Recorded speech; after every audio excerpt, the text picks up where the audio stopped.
একবার চোখ বন্ধ করে 1 সেকেন্ড ভাবেন, আজ আমরা যাদের রুহের মাগফিরাত কামনা করলাম, এই 20 বছরের ব্যবধানে, 30 বছরের ব্যবধানে, 10 বছরের ব্যবধানে, 50 বছরের ব্যবধানে, আবার এর পরের লোকেরা আমাদের রুহের মাগফিরাত কামনা করে। এটা কি পরিমাণ বাস্তবতা, কি পরিমাণ বাস্তব!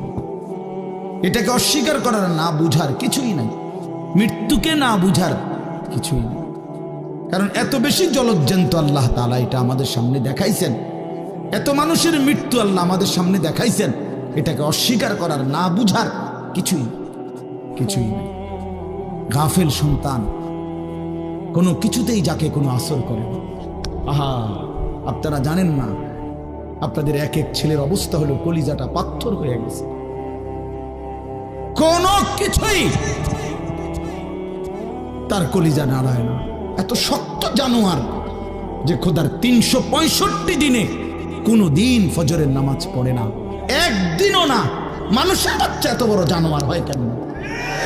আরে তুই কোন মানুষের বাচ্চা? তুই কোন মার দুধ খাইলি? না ফরমান,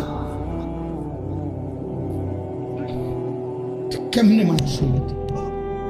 এটা কি ধরনের মানুষ? একদিনও নামাজ পড়ে? ছি ছি ছি ছি ছি, মুসলমানের বাচ্চা এত বড় জানোয়ার হয় কেমনে?